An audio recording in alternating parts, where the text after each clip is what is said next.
Que le nom de l'Éternel soit béni. Je vais encore lire quelques textes pour compléter la lecture ce matin. Je remercie le frère de nous avoir dirigé dans la lecture. Je vous invite de chercher 2 Corinthiens chapitre 2. 2 Corinthiens chapitre 2.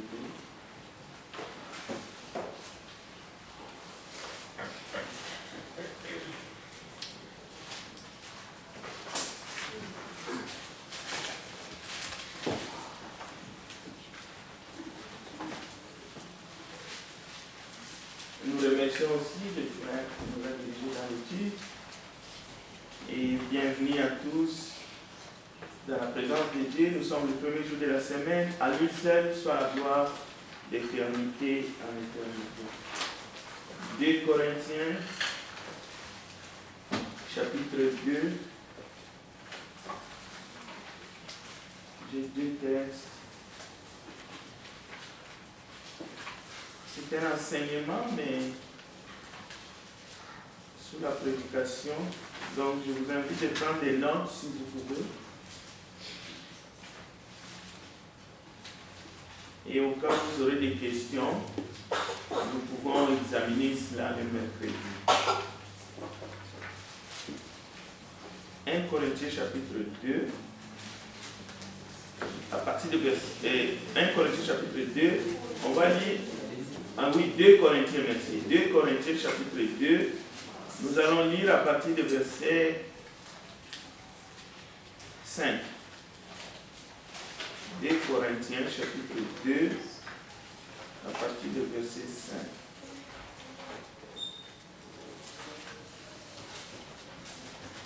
Nous lisons la parole de Dieu.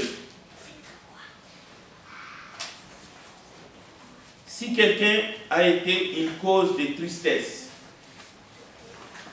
ce n'est pas moi qui l'ai attristé, c'est vous tous. Du moins en partie, pour ne rien exagérer. Il suffit pour cet homme, ça pourrait être aussi une femme, du châtiment qui lui a été infligé par le plus grand nombre, en sorte que vous devez bien plutôt lui pardonner et le consoler, de peur qu'il ne soit accablé par une tristesse excessive. Je vous exhorte donc à faire acte de charité envers lui, car je vous ai écrit aussi dans le but de connaître en vous mettant à l'épreuve si vous êtes obéissant en toutes choses. Or, à qui vous pardonnez, je pardonne aussi. Et ce que j'ai pardonné, si j'ai pardonné quelque chose, c'est à cause de vous, en présence de Christ, afin de ne pas laisser à Satan l'avantage sur vous, car nous n'ignorons pas ses desseins. 1 Corinthiens chapitre 5. 1 Corinthiens chapitre 5.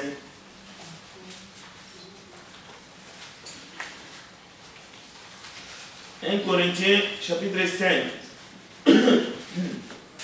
À partir du verset 9. Suivez dans votre Bible. 1 Corinthiens 5 à partir du verset 9. Nous lisons la parole de Dieu. Je vous ai écrit dans ma lettre de ne pas avoir de relations avec les impudiques,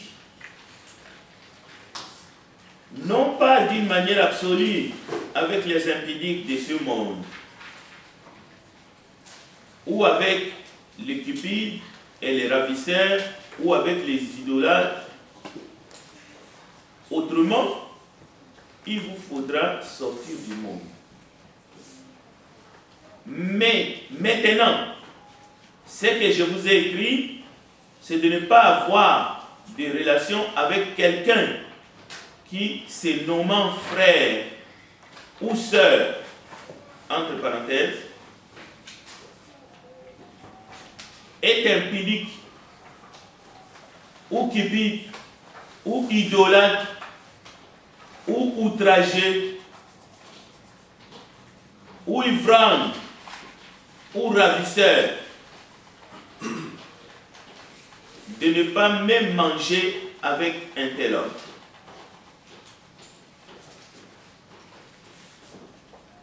Je vous ai remis une feuille avec 3 versets bibliques. Si vous n'avez pas reçu, vous pouvez aussi.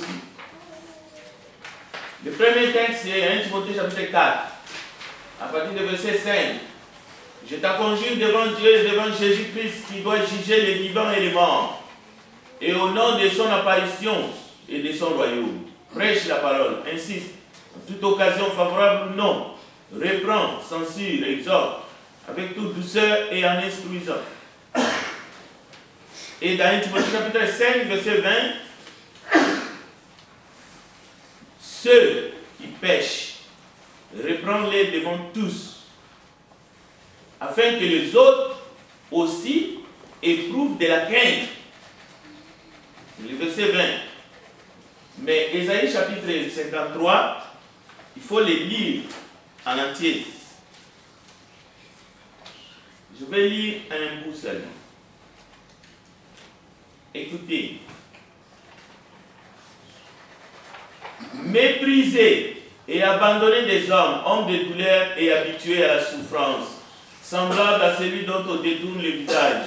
Nous l'avons dédaigné, nous n'avons fait de lui aucun cas. Cependant, ce sont nos souffrances qu'il a portées, c'est de nos douleurs qu'il s'est chargé. Et plus loin, il était blessé par nos péchés, brisé pour nos iniquités. Le châtiment qui nous donne la paix est tombé sur lui. Et c'est par ces meurtrissures que nous sommes guéris. Nous avons entendu beaucoup de choses depuis ce matin. Pour ceux qui sont là, peut-être que vous allez vous rattraper si vous venez d'arriver. Ou si vous êtes avec nous en ligne, vous venez de vous connecter.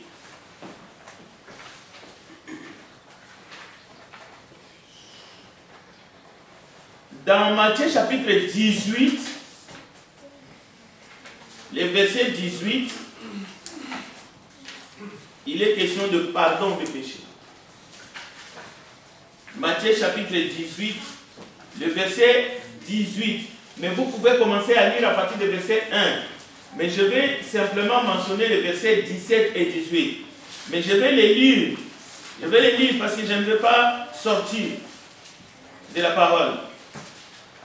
Je ne vais pas vous dire mes pensées.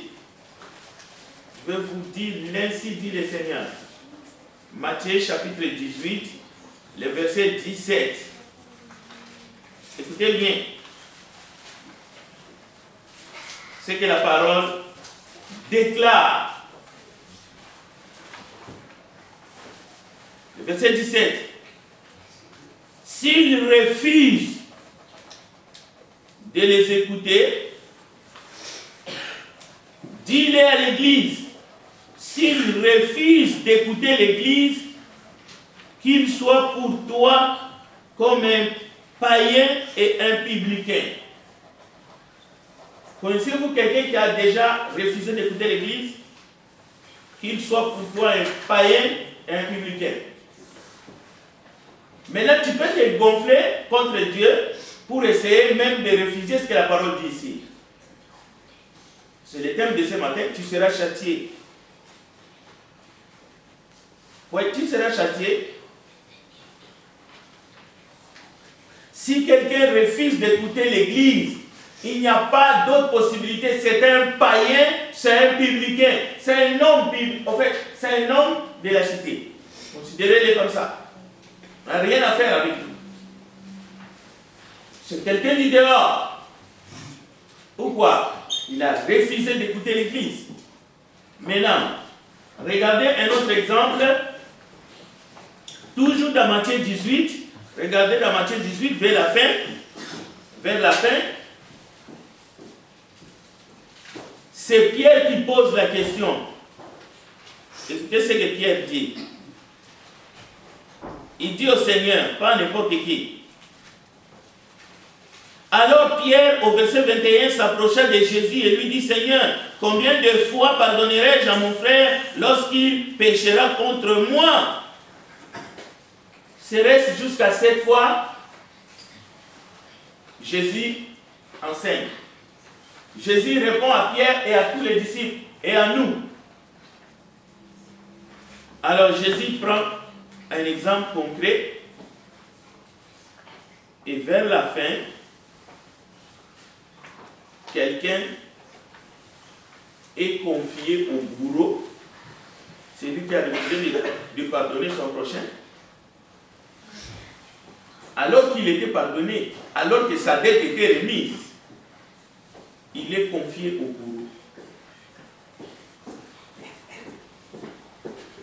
Mais Jésus termine comme ça. Écoutez, Jésus termine, il dit, c'est ainsi que mon Père céleste vous traitera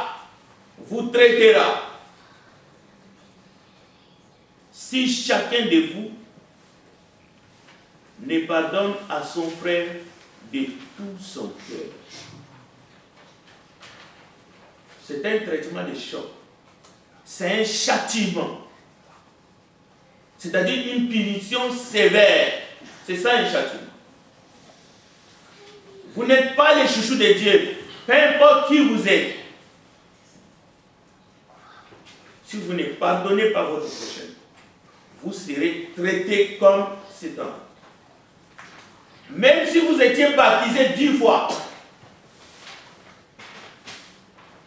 Prions ensemble pour entrer dans notre thème de ce matin. Prions. Nous te bénissons, notre Dieu, toi qui nous aimes d'un amour infini. Mais nous voulons ce matin nous approcher de toi avec crainte et tremblement. Bénis ta parole. Aide-nous à recevoir cette parole avec ferveur, afin que nous puissions nous préparer à continuer à marcher avec toi et à vivre avec toi éternellement dans ton royaume. Merci pour ton esprit qui nous guide au nom de Jésus-Christ. Amen.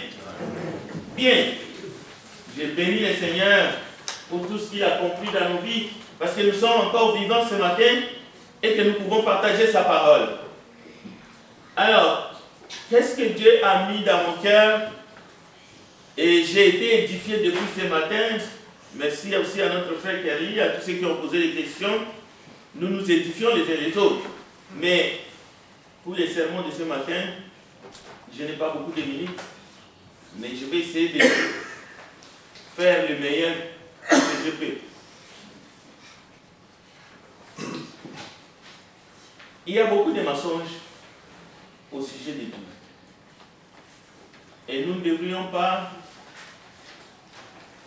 nous laisser endormir dans ces mensonges. Beaucoup de ceux qui se disent chrétiens se trompent au sujet de Dieu.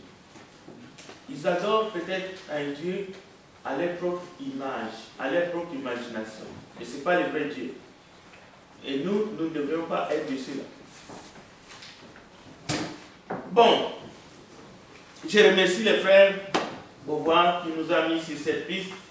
Aujourd'hui, je vais essayer de terminer ce thème du châtiment. Dieu châtie finalement les chrétiens. Comme il y a un châtiment pour les perdus. Mais pourquoi? Nous ne parlons pas ici d'un père qui châtie ses enfants. Non. laissons cette dimension-là. Nous parlons du Père Céleste. Dieu nous châtie pour nous apprendre l'obéissance. C'est ce que David dit. Avant d'avoir été humilié par Dieu, je m'égarais. Maintenant, j'observe ta parole. Il m'est bon d'être humilié afin que j'apprenne tes statuts. Écoutez bien. Toi qui refuses peut-être les châtiments dans ton petit cœur, c'est parce que tu es un égaré. Mais un perdu, tu seras châtié, mais avec un châtiment éternel. Mais David dit, avant que tu m'humilies, je m'égarais. Mais maintenant, j'observe ta parole. Il m'est bon d'être humilié par Dieu, afin que j'apprenne ses statuts. Je vous donne le texte.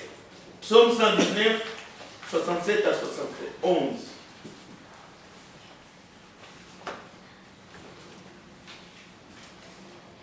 Dieu nous châtie afin de nous faire participer à sa sainteté. Si vous prenez ça mal, si ça sonne mal dans vos oreilles, lorsque vous attendez que Dieu nous châtie, libre à vous.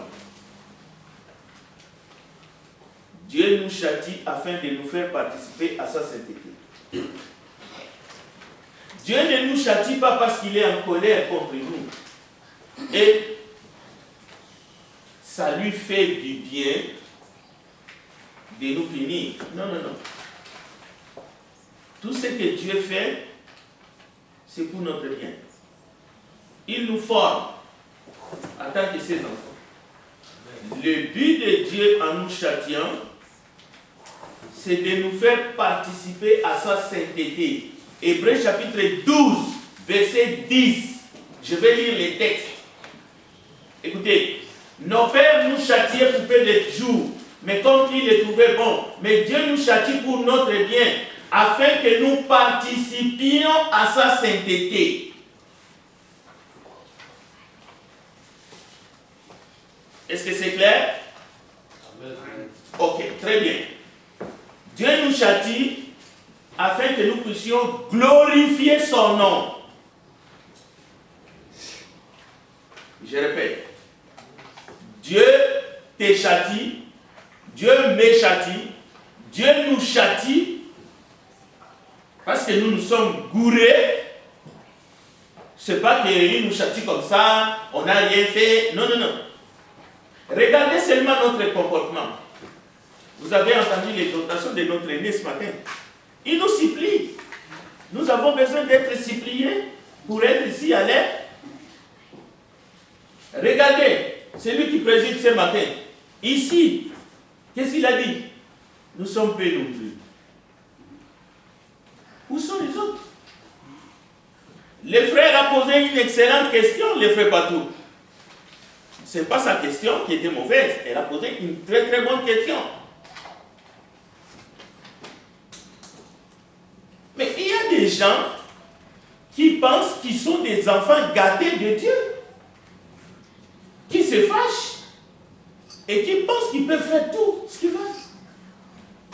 Qui peuvent être ici ou pas, qui peuvent venir quand ils veulent, qui peuvent faire tout ce qui leur semble bon. C'est parce qu'ils n'ont pas compris l'enseignement, le message biblique sur le châtiment de Dieu.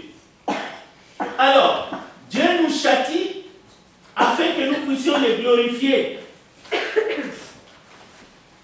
Bon, David était un homme, un serviteur de Dieu, on le sait. Par l'élection, c'est-à-dire qu'il a été choisi, c'est Dieu qui l'a choisi. Si vous lisez Hébreux 12, vous allez trouver le nom de David parmi les personnes qui ont glorifié le nom de Dieu. Abraham, Sarah, Isaac, Jacob, Joseph, Moïse, Rahab, Gédéon, Barak, Jephthé, David, Salomon. Dans Hébreux, vous allez trouver, ce sont des héros de la foi. Mais là, David a été châtié. Non, il n'a pas été châtié dans le sens, la parole de Dieu est une épée, toute parole est utile pour nous corriger. Non, non, non, non, non. Il a été châtié, son enfant est mort. Malgré ses prières et tout. D'ailleurs, lui-même, il a risqué la mort. Parce que Nathan va lui dire, David, tu ne mourras pas. C'est dans ce sens-là que David a été fatigué. Tu as ton épouse 9 mois de grossesse. L'enfant est venu au monde et Dieu te dit, ton enfant mourra. C'est ça, c'est de ces châtiments-là dont il est question. Donc, le châtiment est une des vérités bibliques solennelles qu'on a essayé de mettre sous le tapis. Nous devons aujourd'hui comprendre définitivement que le châtiment divin, c'est une des vérités bibliques que nous devons enseigner et faire face. Vous devez faire face et vous devez répondre devant Dieu. Toutes vos actions sont passées à la loupe. Maintenant, je ne suis pas en train de vous dire que Dieu tient les bâtons, il va commencer à chicoter les gens. Le problème, c'est nous, c'est entre nous. Tel sera châtié, tel autre non, tel autre sera châtié par Dieu. Celui qui n'est pas châtié aujourd'hui continue à s'entêter. Quand il sera châtié ou quand elle sera châtiée, nous tous nous saurons, même si nous ne savons pas que ça vient de Dieu, mais nous verrons quelqu'un qui est en train de passer de très mauvais caractères dans sa vie. C'est la Bible qui l'enseigne. Le péché de David était connu, son châtiment était connu, et c'est dans la parole de Dieu. Amen. Le jeune homme qui a pris la femme de son père, il a été châtié par un grand homme. C'est l'Esprit de Dieu par Paul, même si le pardon arrive, mais il a été châtié. Il a rompu avec le péché. S'il n'avait pas rompu avec le péché, jamais le plus grand nombre dans l'assemblée aurait pu le pardonner. S'il continuait à voir sa mère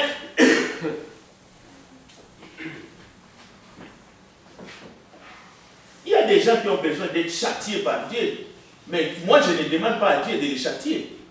Et toi non plus, tu n'as pas le droit de demander à Dieu de les châtier. Mais ils ne sont pas exempts des châtiments. Mais Dieu ne fait pas de favoritisme.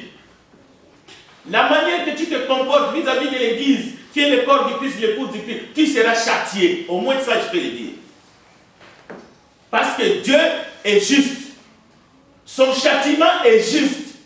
Ne joue pas les chouchous de Dieu en venant tromper les gens ici ou en essayant de faire les gros dos. Un enfant gâté, tu as le droit de faire tout ce que tu veux, de dire tout ce que tu seras châtié. C'est l'évangéliste qui le dit, et je le dis avec autorité, tu seras châtié. Si tu ne te réponds pas, si tu ne changes pas de direction, le Dieu du ciel, le Dieu d'Abraham et d'Isaac, de Moïse, le Père de notre Seigneur et Sauveur Jésus-Christ te châtiera. Mais au moins que ça soit clair pour tout le monde.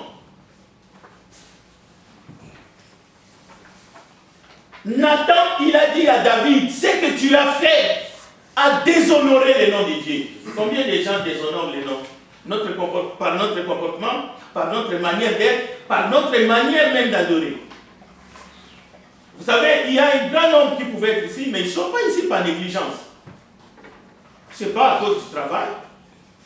Non, c'est pas négligence. C'est parce qu'ils ont voulu de rester au chaud. Est-ce que c'est normal? Est-ce qu'on vient adorer un homme ici ou bien on vient adorer le Dieu du ciel? Maintenant, toi, tu restes au chaud chez toi, sous ta couverture. Tu penses vraiment que tu es en train de bien faire? Non. Amen. Le frère Barnabé nous a prêché il y a un dimanche. Écoutez, tu ne peux pas être né de nouveau, né d'en haut, et continuer à vivre dans les péchés. Petits enfants, je vous écris ces choses afin que vous ne péchiez point. Mais si vous péchez délibérément, quelque chose va vous arriver. Écoutez, la charité couvre une multitude de péchés, mais la charité ne couvre pas les châtiments de Dieu.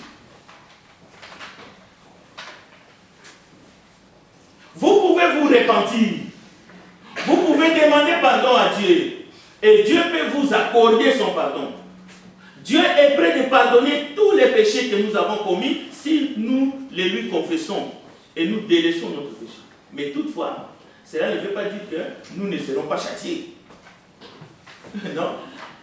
Tu peux bien être pardonné et tu vas supporter les conséquences de tes péchés. Tu n'es pas exempt de châtiment. Alors, c'est pour que nous puissions, les uns les autres, nous conduire avec crainte. Il ne s'agit pas de médier parce que nous les craignons. Non. Les textes de ce matin, psaume 90, les frères Emmanuel, vous pouvez les lire à la maison, vous allez voir. Qui prend garde à la force de ton courroux? Qui?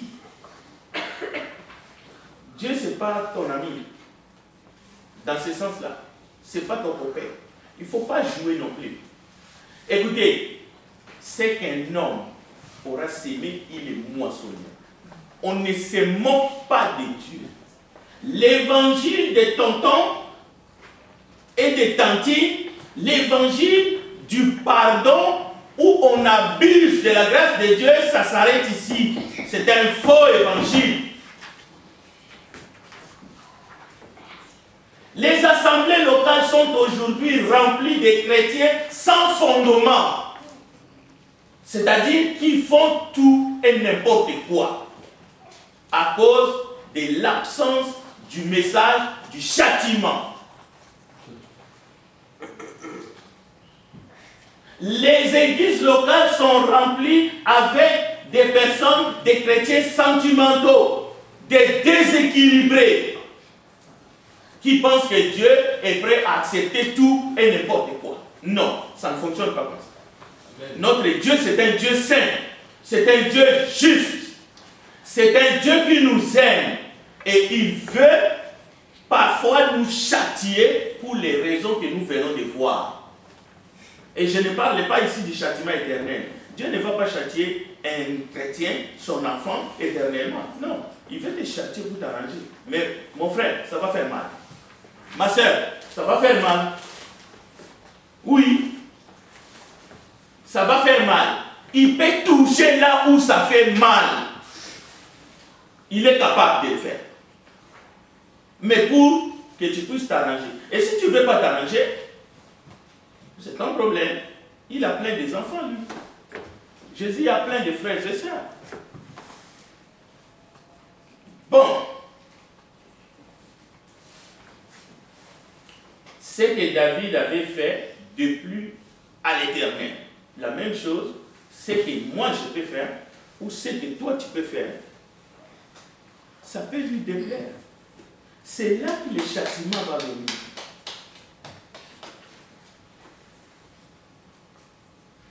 Peut-être que toi tu as connu un Dieu seulement miséricordieux. Oui, il est miséricordieux, mais il châtie. Il châtie. Il châtie. Bon, prenons un exemple. Romains chapitre 12, verset 19. La parole déclare, ne vous vengez point vous-même, bien-aimés, mais laissez agir la colère. Car il est écrit, à moi la vengeance, à moi la rétribution, dit le Seigneur. Écoutez bien, tu te venges toi-même contre un homme fidèle ou contre un fidèle, tu seras châtié. Même un grand nombre de coups. C'est écrit, le frère a cité le texte des talents, Matthieu 25. Allez-y vérifier, vous allez voir. Le serviteur qui connaît la volonté de son maître, mais n'ayant pas fait la volonté de son maître, sera battu d'un grand nombre de coups. Peut-être que tu es déjà châtié. Alors toi tu parles de l'inflation, tu parles de ceci, cela. Non, tu es châtié. Tes affaires ont pris un coup. Oui, parce que tu es un enfant de Dieu, mais tu te comportes de manière à déshonorer le nom de Dieu. Et Dieu te voit. Ne venez pas dire ici, non, Dieu ne châtie pas. Dieu ne châtie pas, c'est quelle Bible que tu as à la main? Tu es déjà châtié. Même au temps d'Israël, Dieu châtiait. Il disait, vous allez voir vos affaires. Vous avez planté, vous n'allez pas récolter. Il châtiait. Pourquoi est-ce qu'il ne va pas nous châtier? Qui sommes-nous? Ah, au nom du sang de Jésus. Qui t'a dit qu'au nom du sang de Jésus, Dieu ne va pas te châtier? Tu te comportes comme ça? Tu sers Dieu avec négligence et tu veux mettre dans ta tête que Dieu ne va pas te châtier. Qui t'a appris ça? C'est qui t'a prêché ça? Dieu te dit, ne te venge pas toi-même. Aujourd'hui, nous voyons des gens se venger par-ci, par-là. Ils seront châtiés. Ils seront châtiés par le Dieu de la Bible. Le Dieu de notre Seigneur Jésus-Christ. Parce que Dieu a dit, à moi la vengeance, à moi la rétribution. Il rétribuera à la fin. Ça, c'est le châtiment éternel. Mais aujourd'hui, si tu es chrétien, si tu es enfant de Dieu, si tu es né d'eau et d'esprit, tu te venges, Dieu va te châtier pour te remettre. Pour que tu rentres. Pour que tu glorifies son nom.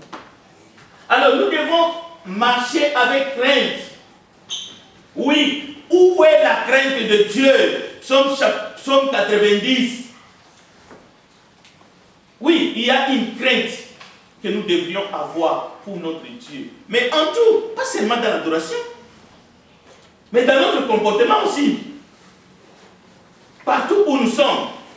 Donc, Dieu, parfois, il a les cœurs brisés parce que nous péchons. À quelle joie? Dieu ne veut pas que nous puissions nous comporter comme les gens du monde.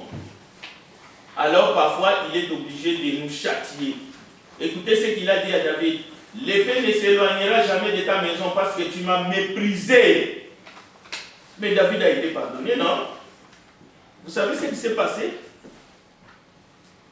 Écoutez. Les fils qui lui étaient nés de Bathsheba mourut. Un de ses fils fut assassiné. Un autre, il a fomenté une révolte contre lui. Et il trouva la mort dans un champ de bataille. Donc ce que Dieu a dit était vrai. Donc nous devrions y penser, chers enfants de Dieu, fils et filles de Dieu. Ne suivez pas les mauvaises compagnies, les mauvais conseils.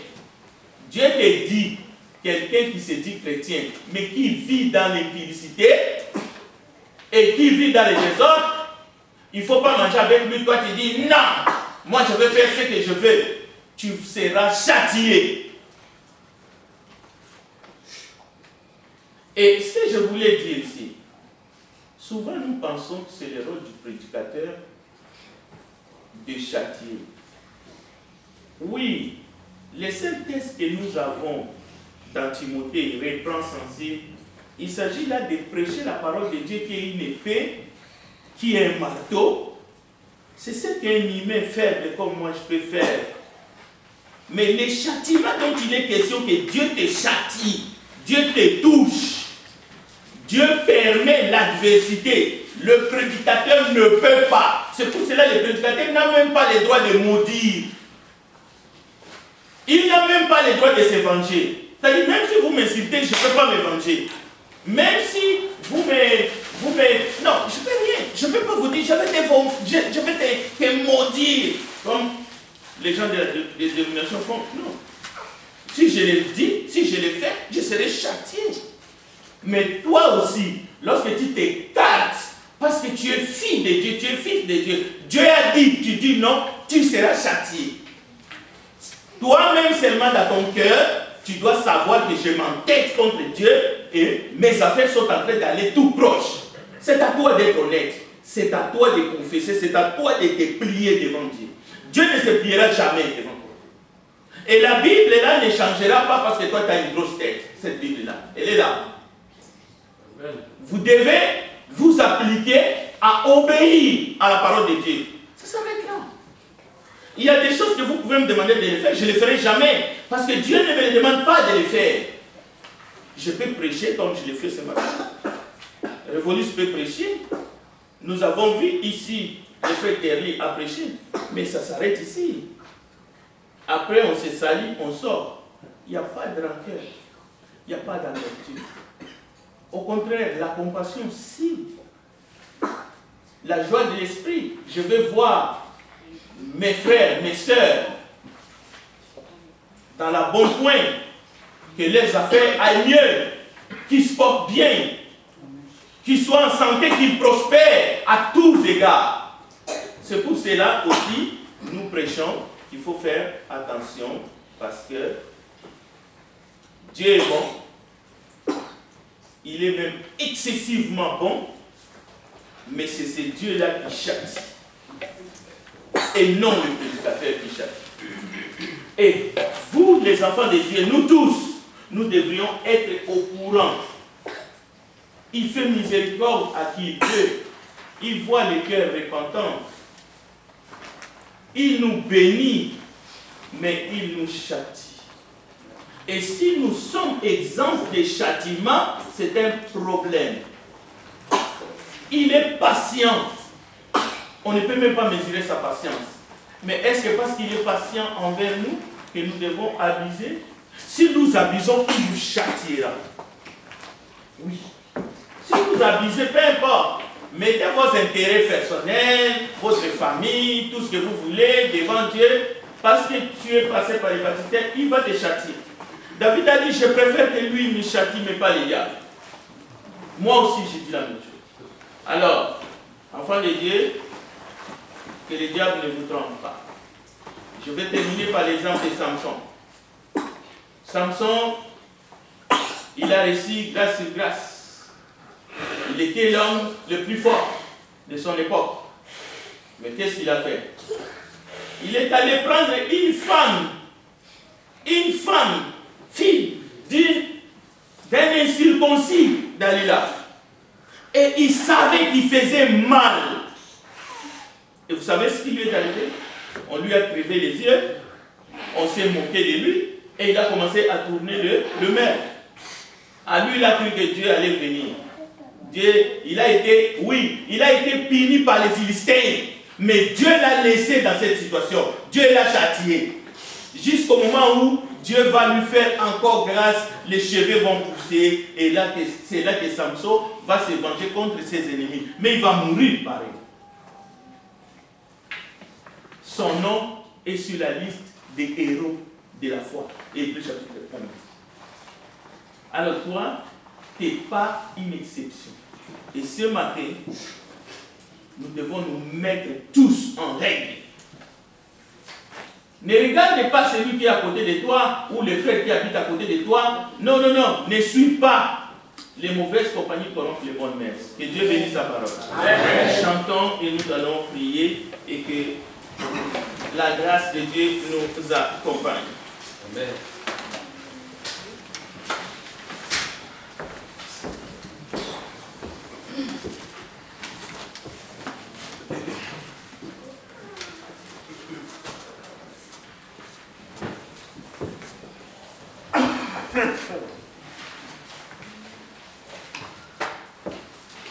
Le numéro 105, chantons le numéro 105. Pécheur, je voulais te guérir. J'ai vu tes larmes, ta souffrance, mais pour avoir la délivrance, il faut apprendre à me bénir. Pécheur, je voudrais te guérir. J'ai vu tes larmes et ta souffrance.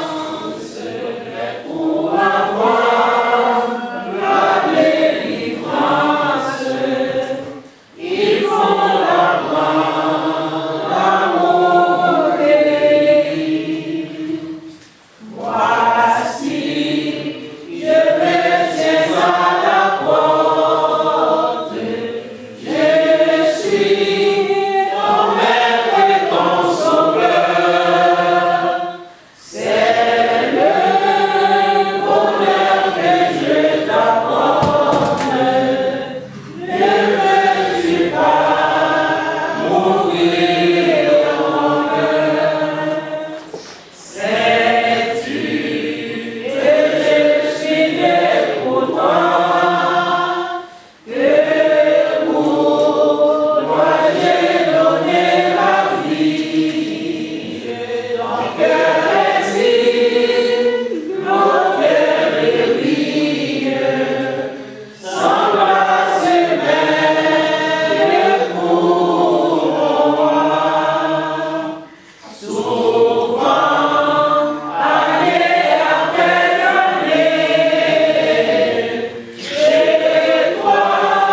matin, Père Céleste, nous t'offrons nos cœurs et toutes les âmes qui sont ici, et même ceux qui ne sont pas ici, mais qui vont écouter ces paroles.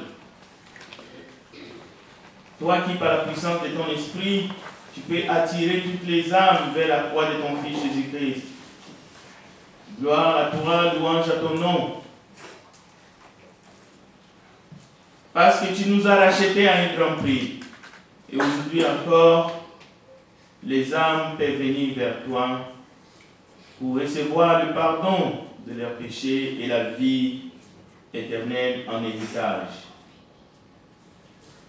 Aide-nous à être obéissants, comme nous venons de les chanter, et à obéir à ton évangile, afin que nous puissions ressusciter et vivre éternellement avec Jésus-Christ.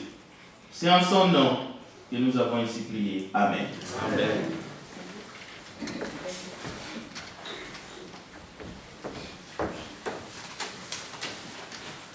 Merci Frère Frédéric pour ce message à travers lequel le Seigneur nous a parlé dans son amour, dans sa grâce infinie.